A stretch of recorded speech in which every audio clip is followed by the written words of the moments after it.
1 tahun berlalu semenjak peristiwa Perang Bubat. Banyak hal terjadi di sepanjang tahun itu.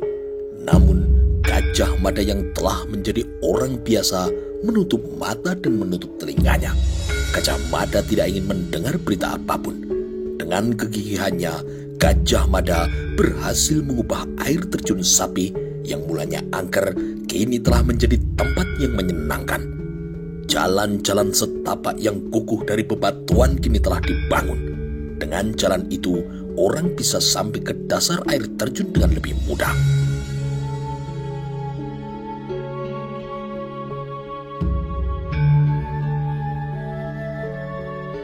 Dengan dibantu oleh para penduduk yang tinggal pada jarak terdekat dengan sapi, apalagi didukung pula dengan penduduk Kabuyutan Pamadan, dengan segera deretan air terjun sapi bisa disulap menjadi tempat yang sangat menyenangkan.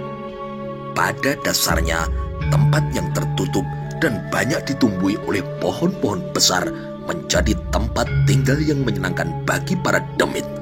Akan tetapi, sejak tempat itu dibersihkan, para demit yang semula menjadikan air terjun sapi sebagai tempat tinggal mereka harus mengalah. Para makhluk halus yang setiap malam terlihat jejaknya dari teriakan yang melengking kini telah tidak ada lagi. Pada siang hari di musim kemarau, cahaya matahari yang sedemikian berlimpah telah menghangatkan air terjun dan mengubahnya menjadi tempat yang sangat menyenangkan.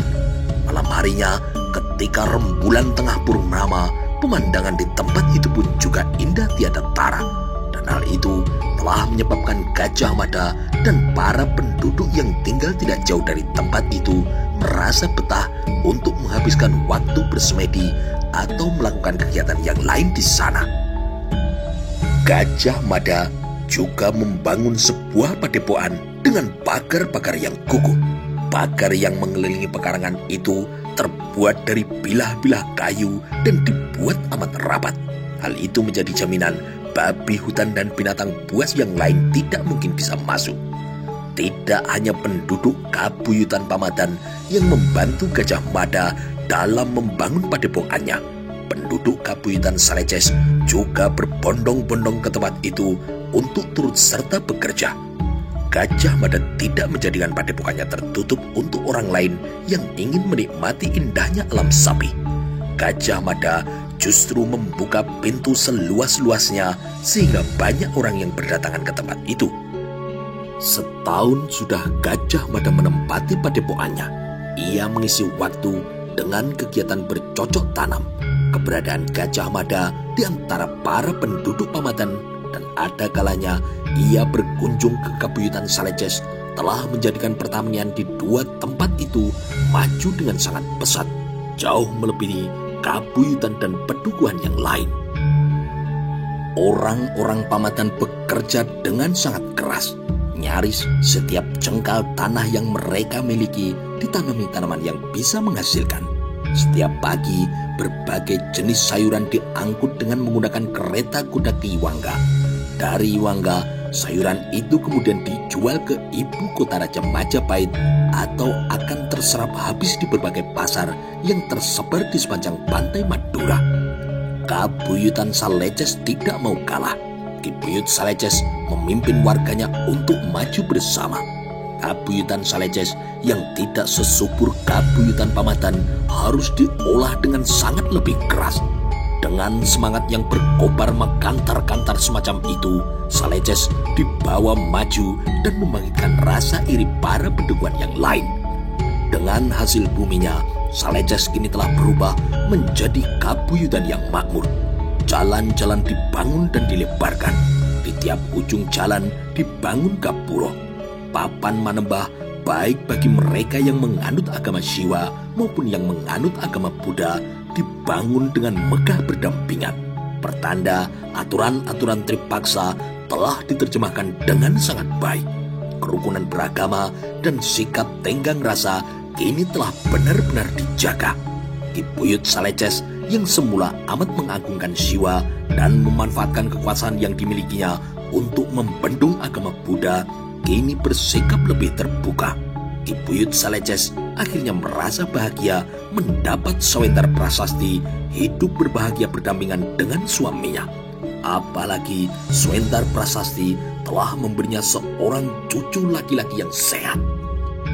Gajah Mada sendiri tidak pernah mengalami kekurangan karena dari lahan pertanian yang dimilikinya, ia telah berhasil menyimpan gabah dalam jumlah yang cukup banyak. Gabah itu disimpan di lumbung yang dibangun di sebelah rumahnya. Kelebihan hasil panennya juga telah ia kirim ke Iwangga. Hasil penjualan itu kemudian dibelikan berbagai macam alat pertanian. Gajah Mada kemudian juga menghadiahkan alat-alat pertanian itu kepada semua penduduk pedukuhan yang tidak jauh dari Sapih. Dirangsang dengan cara yang demikian, Sapih yang semula sepi kini telah menggeliat. Banyak orang yang kemudian memutuskan untuk menetap di Sapih bertetangga dekat dengan Gajah Mada. Soal siapa Gajah Mada, tidak ada seorang pun yang tahu. Ia adalah mantan Mahapati Majapahit yang telah menjalani hukuman akibat kesalahannya dalam memperlakukan Sunda Galuh setahun yang lalu. Pagi itu adalah pagi yang cukup mengagetkan Gajah Mada. 3 orang laki-laki yang kemudian melompat turun dari kudanya telah menyebabkan jantung Gajah Mada berdetak dengan lebih kencang. Kalian rupanya, sapa Gajah Mada. Gajah Mada kini merasa tidak nyaman oleh kehadiran 3 orang tamu itu. Namun, Kanuruan Gajah Enggon, Pasangguan Gagak Bongol, dan Bradabasu justru bersikap sebaliknya. Mereka tersenyum lebar, mereka merasa senang karena akhirnya bisa bertemu kembali dengan sahabatnya. Tubuhmu masih gagah, kekar dan kuat seperti seekor gajah, Kakang. Namun yang aku lihat, wajahmu kini berubah. Dengan rambut yang kau biarkan terurai, kumis lebat dan berjambang lebat semacam itu. Andai kata aku bertemu denganmu di jalan, mustahil aku tahu itu kau, Kakang, kata Kanuruan Gajah Enggon. Gajah Mada kini akhirnya tersenyum. Untuk apa kalian kesini? Tanya Gajah Mada. Gajah Enggon dan Gagak Bongol kini saling melirik. Apa tidak boleh kami datang kemari, Kakang? Tanya Gagak Bongol. Gajah Mada tidak mengubah raut mukanya. Wajahnya datar-datar saja, meskipun di kedalaman hatinya ia merasa sangat risih. Aku adalah orang buangan. Aku bukan siapa-siapa. Di tempat ini, aku hanya seorang petani, sebagaimana para tetanggaku yang lain. Untuk bisa hidup, aku harus bekerja dengan bercocok tanam. Semula aku seorang Mahapati yang dianggap sebagai orang penting kedua setelah raja. Kini aku bukan siapa-siapa. Aku semakin yakin bahwa aku ini bukan siapa-siapa. Aku bisa membaca hal itu dari tidak adanya seorang pun pejabat Majapahit yang datang menengokku. Rupanya, setelah jabatan Mahapati terlepas dari tanganku, Kanuruan Gajah Enggon, Pasangguan Gagak Bongol, dan Tumenggung Macan Lewung tengah disibukkan upaya untuk memperebutkan jabatan itu. Kalau hal itu yang terjadi pada Gagak Bongol, Gajah Enggon, dan Macan Lewung, aku bisa maklum. Yang aku tidak mengerti, mengapa harus membutuhkan waktu setahun bagi Bradabasu, yang juga bukan siapa-siapa, untuk kemudian datang ke tempat ini. Ucapan Gajah Mada yang dilontarkan dengan ringan itu membuat Pasangguan Gagak Bongol, Kanuruan Gajah Enggon, dan Bradabasu tersenyum kejut. Berbeda dengan Bradabasu yang kini bisa tersenyum lebar tanpa beban apapun. Benarkah dugaanku itu? Desak Gajah Mada sambil mengelus-elus jambangnya. Perubahan penampilan Gajah Mada sungguh menarik perhatian. Pakaian biasa dan tinggal di sebuah desa terpencil telah mengubah Gajah Mada menjadi sosok lain sama sekali.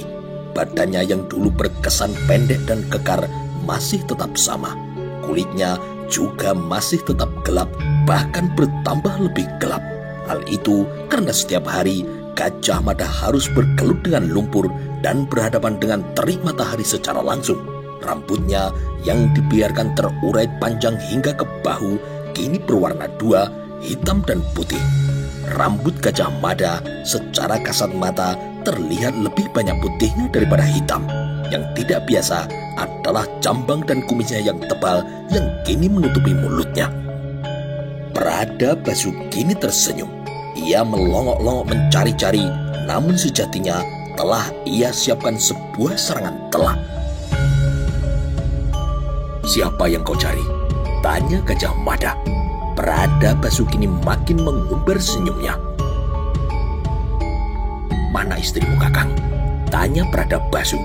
Gajah Mada melengos. Gajah Mada segera memegang perutnya, sementara Gagak Bongol pilih melepas tawanya dengan tanpa beban.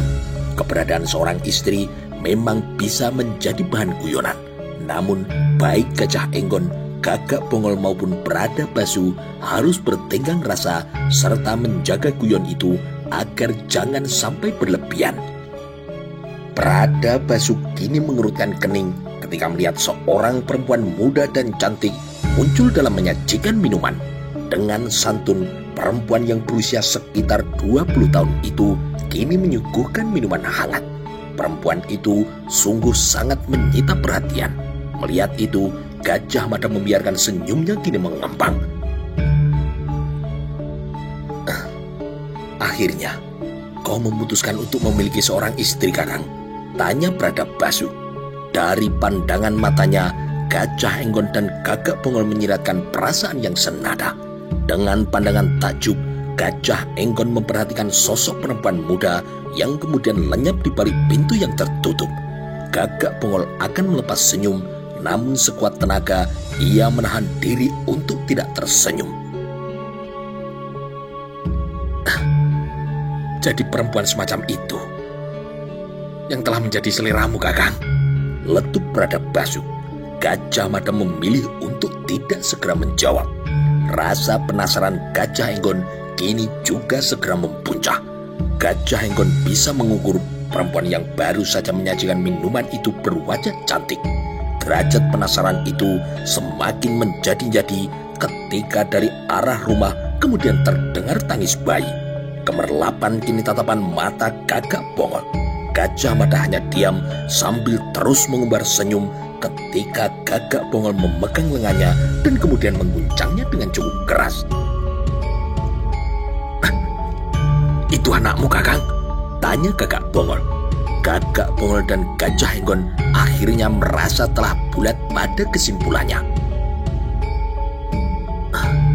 "Akhirnya kau beristri, bahkan mempunyai anak, Kakang?" letup Gagak Bongol. Mulut Prada Basu, Kanuruan Gajah Enggon dan Pasangguan Gagak Bongol terbungkam ketika dengan raut muka yang bersungguh-sungguh Gajah Mada kemudian menggeleng. "Jangan kecewa, perempuan tadi bukan istriku. Hingga saat ini, aku masih tetap pada kata hatiku untuk tidak berurusan dengan perempuan. Meskipun demikian, mataku juga mulai terbuka. Dalam keadaan semacam ini, kehadiran seorang istri memang sedang aku pertimbangkan. Ketika pertama kali aku datang ke tempat ini, dua orang buyut yang memiliki pengaruh dan juga pengikut yang besar, Buyut Pamadan dan Buyut Saleces, nyaris saja berperang. Permusuhan itu dipicu oleh hubungan kedua anak mereka. Ki Buyut Saleces memiliki anak perempuan yang bernama Swendar Prasasti. Ia menjalin hubungan asmara dengan anak Ki Buyut Pamadan. Ki Buyut Saleces yang tidak bisa menerima anaknya yang menurut anggapannya telah diculik, segera mengerahkan segenap rakyatnya. Ki Buyut Pamadan terpaksa juga mengimbanginya. Untunglah saat itu aku datang dan memergoki apa yang akan mereka lakukan. Kini hubungan antara Pamadan dan Saleces sudah terjalin cukup baik. Bahkan Kini mereka tengah bersaing untuk menggapai kemajuan. Prada Basu masih belum memahami kaitan cerita itu dengan perempuan muda yang baru saja menyajikan minuman. Lalu perempuan itu, Kakang? Tanya Prada Basu. Ia adalah Swenter Prasasti yang aku ceritakan tadi. Prada Basu mengangguk perlahan. Kanuruan Gajah Enggon dan Gagak Bongol kini melepas tarikan napas panjang. Namun bagi Gajah Enggon dan Gagak Bongol tetap saja ada bagian yang menarik perhatian. Kakang, tadi kau bilang matamu mulai terbuka bahwa kehadiran seorang istri memang diperlukan. Apakah itu berarti ada orang yang sedang menarik perhatianmu? Pertanyaan yang dilontarkan oleh Gajah Enggon itu telah menyebabkan Gajah Mada tersenyum. Justru karena itulah Prada Basu kini penasaran. Ada perempuan yang menarik perhatianmu, Kakang? Tanya Prada Basu. Gajah Mada yang diharapkan mengangguk itu kini ternyata malah menggeleng. Belum ada. Jika telah kutemukan orang yang sesuai, kalian bertiga akan aku kabari. Pasangguan Gagak Bongol berharap Gajah Mada segera mengakhiri kesendiriannya. Sungguh disayangkan manakala sahabat-sahabatnya telah memiliki anak yang telah dewasa, bahkan telah memiliki cucu, Gajah Mada masih tetap sendiri. Kau kalah dari Sang Prabu, Kakang, ucap Prada Basu. Gajah Mada terkejut.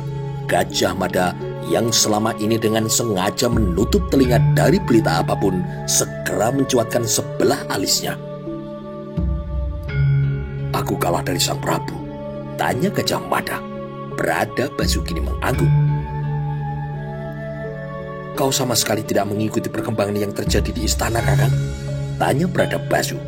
Gajah Mada menggeleng. Dengan sengaja aku menutup telingaku. Telah bulat aku niatkan untuk tidak mau mendengar berita apapun. Itulah sebabnya di tempat ini aku berlakukan sebuah peraturan. Siapapun tidak kularang datang ke tempat ini. Namun mereka tidak boleh membawa cerita apapun dari luar. Gajah Enggon memandang Gajah Mada agak larut dan tidak berkedip. Jika Gajah Enggon akhirnya tersenyum, itu karena ia merasa geli. Sikap Gajah Mada yang demikian terasa sangat menggelikan. Gajah Mada sampai tidak tahu perkembangan yang terjadi di kota raja adalah benar-benar terasa aneh. Sang Prabu telah mengambil seorang perempuan sebagai pengganti Dyah Pitaloka yang telah kubantai di Bubat itu. Tanya Gajah Mada. Gajah Enggon mengangguk. Benar, Kakang. Siapa? Pasangguan Gagak Bongol kini merasa aneh. Jadi berita itu benar-benar belum sampai ke sini, Kakang? Tanya Gagak Bongol. Gajah Mada menggeleng. Sudah aku bilang, aku dengan sengaja menutup telingaku dari berita apapun dari luar. Setiap orang yang berurusan denganku, kularang keras membawa berita apapun kepadaku. Waktu yang ada, aku manfaatkan untuk menenangkan diri. Gagak Bongol tersenyum. Kalau begitu, kami bertiga juga tidak boleh menyampaikan berita apapun, kata Gagak Bongol. Gajah Mada tersenyum. Sudahlah, cepat katakan siapa perempuan yang beruntung yang telah dipilih oleh Sang Prabu itu. Gajah Enggon kini melirik pasangguan Gagak Bongol dan menyerahkan sepenuhnya untuk menuturkan bagian itu. Apa yang terjadi di lapangan Bubat merupakan guncangan yang sangat berat bagi Sri Baginda. Meskipun hanya melihat gambarnya, agaknya Sri Baginda telah benar-benar jatuh cinta. Peristiwa setahun yang lalu telah sangat memukul Prabu Hayam Wuruk, baik sebagai raja maupun sebagai pribadi. Dalam keadaan yang demikian, kedua mantan Prabu Putri berembuk untuk kemudian mencari jalan pemecahannya, agar nantinya sang raja tidak terlalu berlarut-larut dalam kesedihannya. Kedua mantan Prabu Putri itu kemudian berbesanan. Berubah kini wajah Gajah Mada. Dengan siapa? Tanya Gajah Mada dengan sangat tidak sabar. Dengan Paduka Sori, jawab Gagak Bongol. Jawaban itu membingungkan Gajah Mada. Sepengetahuannya, tidak ada nama Paduka Sori dalam keluarga besar Istana Wengker. Para Sekar Kedaton anak Dyah Wiyat adalah Dyah Madu Dewi dan Dyah Sri Sudewi. Lalu siapa yang disebut Paduka Sori itu? Siapa Paduka Sori itu? Tanya Gajah Mada. Itu adalah nama gelar yang diberikan kepada Sekar Kedaton Sri Sudewi. Gajah Henggon menegaskan. Gajah Mada kini terdiam. Berita perkawinan itu agak melegakan hatinya. Dalam waktu yang sedemikian panjang, ia dibayang-bayangi rasa bersalah karena telah memangkas cinta sang Prabu. Perkawinan itu diselenggarakan dengan amat sederhana, tanpa mengundang para raja negara bawahan. Apalagi telah ada tanda-tanda yang kurang baik. Beberapa raja di negara bawahan tidak hadir dalam beberapa pasewaan yang telah digelar. Lanjut Gajah Henggon. Gajah Mada menyimak penuturan itu dengan cermat. Saat pasewaan agung digelar, banyak raja negara bawahan yang tidak datang untuk menghadap dan menunjukkan kesetiaannya, serta menyerahkan upeti. Tanya Gajah Mada. Kanuruan Gajah Henggon mengangguk. Kemudian ia bergegas untuk menjawab. Benar Kakang, itu adalah tanda-tanda nyata mulai munculnya perpecahan. Ketidakberadaanmu sebagai Mahapati telah menyebabkan beberapa wilayah berani meneriakkan kemerdekaannya. Mereka kembali melepaskan diri dari Mojopahit. Gajah Mada ternyata tidak bisa menganggap berita yang dibawa Gajah Henggon dan kawan-kawannya itu sebagai berita yang boleh diabaikan. Tunggu. Setelah aku dicopot dari jabatanku, lalu siapa yang ditunjuk untuk menjadi penggantiku? Siapa yang menjabat sebagai Mahapati? Pradabasu dan Gajah Henggon kini saling memandang. Menurutmu siapa, Kakang? Gajah Mada memandang tamunya satu persatu. Ia yakin orang yang paling mungkin ditunjuk menjadi Mahapati adalah Gajah Henggon. Dari golongan Arya, tidak ada seorang pun yang memadai untuk memangku jabatan itu. Di antara sang Arya Pati-Pati, sang Arya Wangsa Prana, sang Arya Jayapati, sang Arya Raja Parakrama, sang Arya Suratiraja, sang Arya Raja Dikara, sang Arya Dewa Raja, dan sang Arya Dira Raja, tidak seorang pun yang pantas untuk menggantikan dirinya. Orang-orang yang boleh dianggap layak mungkin dari Kementerian Katrini. Bisa saja sang Prabu mengangkat Maha Menteri Hinu Dyah Iswara untuk menduduki jabatan Mahapati.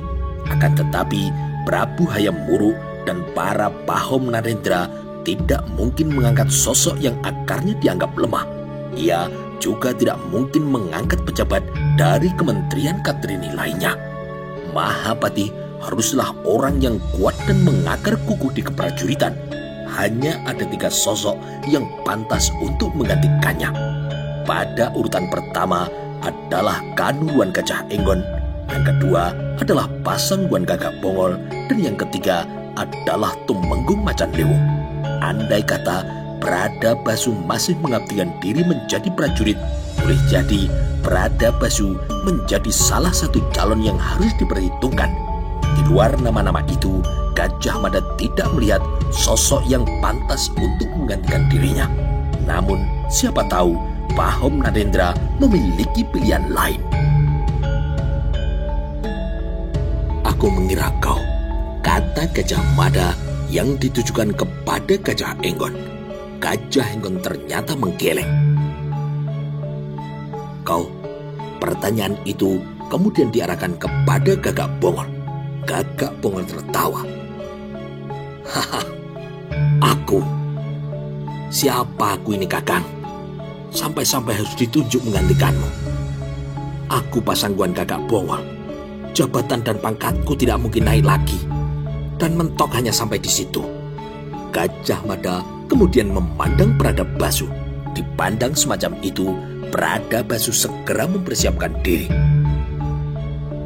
Bukan aku, kata Pradabasu, yang kemudian disambut tawa oleh Gajah Henggon dan Gagak Bongol.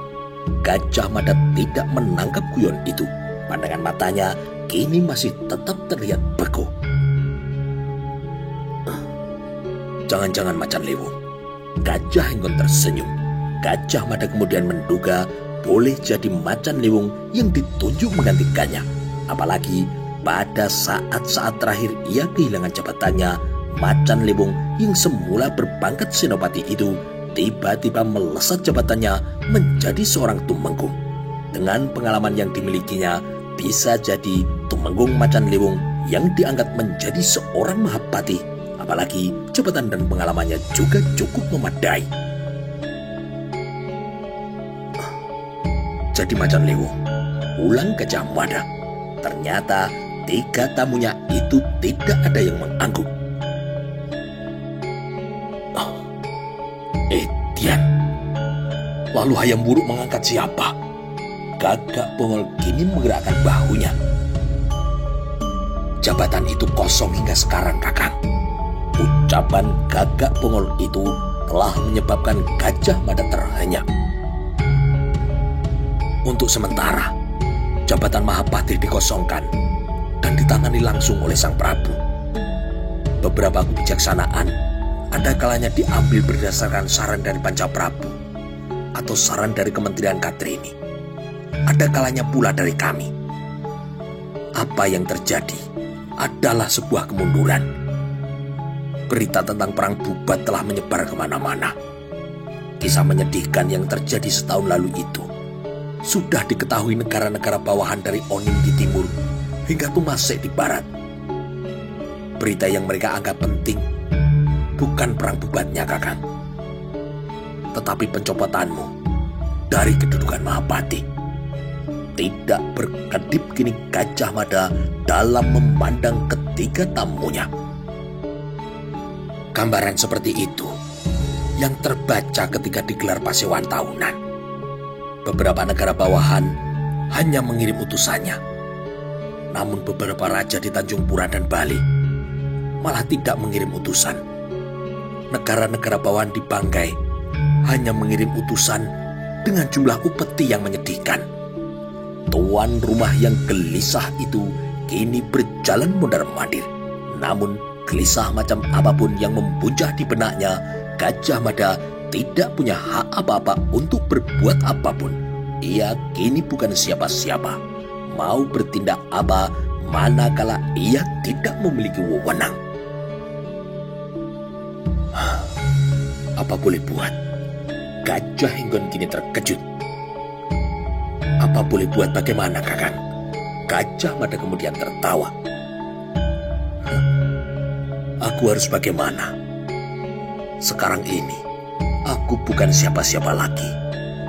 Apapun yang terjadi di negara, bukankah ada Gajah Henggon, Macan Lewung, Gagak Bongol, para Mahamentri Katrini, dan masih ada sederetan Arya. Belum lagi peran Pahu Narendra. Gajah Mada berjalan mondar-mandir. Matanya tertuju ke arah air terjun. Suara air terjun yang gemeresak tidak berkesudahan itu menjadi warna yang amat dikenalinya. Meskipun seperti mentertawakan apa yang terjadi, sejatinya Gajah Mada juga merasa resah dan tidak nyaman. Ada semacam rasa tidak rela hasil kerja keras yang dilakukan selama ini mulai mengalami titik balik. Keutuhan Nusantara adalah juga keutuhan Majapahit. Retaknya tali pengikat Nusantara sama artinya dengan retaknya keutuhan Majapahit. Sangat disayangkan, persatuan dan kesatuan yang selama ini telah dibangun melalui kerja keras harus kembali menjadi serpi-serpian. Akan tetapi, manakala teringat pada apa yang terjadi di lapangan Bubat setahun yang lalu, Gajah Mada merasa tidak lagi memiliki hak untuk ia kemudian berbicara. Keutuhan, persatuan dan kesatuan Mojopahit bukan lagi urusannya, bukan lagi kewenangannya. Kau harus kembali, Kakang, kata Pasangguan Gagak Bongol. Gajah Mada kini terbelalak. Tidak disangkanya Gagak Bongol akan mengucapkan kalimat itu. Apa kau bilang? Pasangguan Gagak Bongol kini benar-benar memberikan tatapan mata yang bersungguh-sungguh. Kau harus kembali, dan kembali menduduki jabatanmu, Kakang, balas Gagak Bongol. Dengan terheran-heran, Gajah Mada memandangi raut wajah Pasangguan Gagak Bongol, lalu bergeser ke wajah Kanuruan Gajah Enggon, kemudian bergeser lagi ke wajah Bradabasu. Namun rupanya baik Bradabasu maupun Gajah Enggon membawa sikap yang sewarna dengan Gagak Bongol.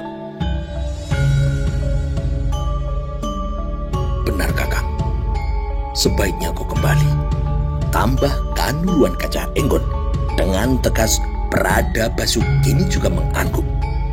Hening kini mengalir beberapa jenak.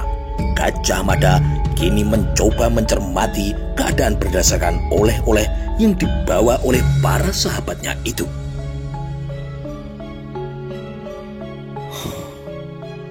Aku bukan siapa-siapa. Bradabasu merapatkan kedua telapak tangannya. Mojopahit mengalami kemunduran tanpamu, Kakang. Mojopahit kini tengah menghadapi gejala-gejala perpecahan. Kami melihat Kakang harus kembali. Di depan mata ada persoalan yang jauh lebih penting dan juga membutuhkan perhatian. Menurut kami, tidak bisa tidak, Kakang harus kembali. Gajah Mada terbungkam untuk beberapa saat lamanya. Dengan tangan yang bertopang dagu, Gajah Mada kini berjalan maju mundur. Matanya kini menggerayangi punggung bukit yang mulai dibayangi kabut. Itu pendapat kalian. Benar, Kakang. Nantinya kami akan menyampaikan ini ke hadapan Pahu Narendra. Duga Sang Prabu Hayam Wuruk juga telah terobati lewat perkawinannya dengan Tuan Putri Padukasori. Waktu pun juga telah lama lewat. Seyogianya tidak perlu lagi terjebak pada sakit hati dan sebagainya. Gajah Mada masih berjalan mondar-mandir. Saat dilihatnya beberapa butir kelapa di bawah ambennya, Gajah Mada kemudian segera melolos pedangnya. Dengan sekali ayun, kelapa muda itu telah terlubangi. Dengan lahap, Gajah Enggon kemudian juga menghabiskan suguhan air kelapa itu. Wedang jahe buatan Swentar Prasasti justru malah belum disentuhnya. Bradabasu kemudian mencontoh apa yang dilakukan oleh Gajah Mada.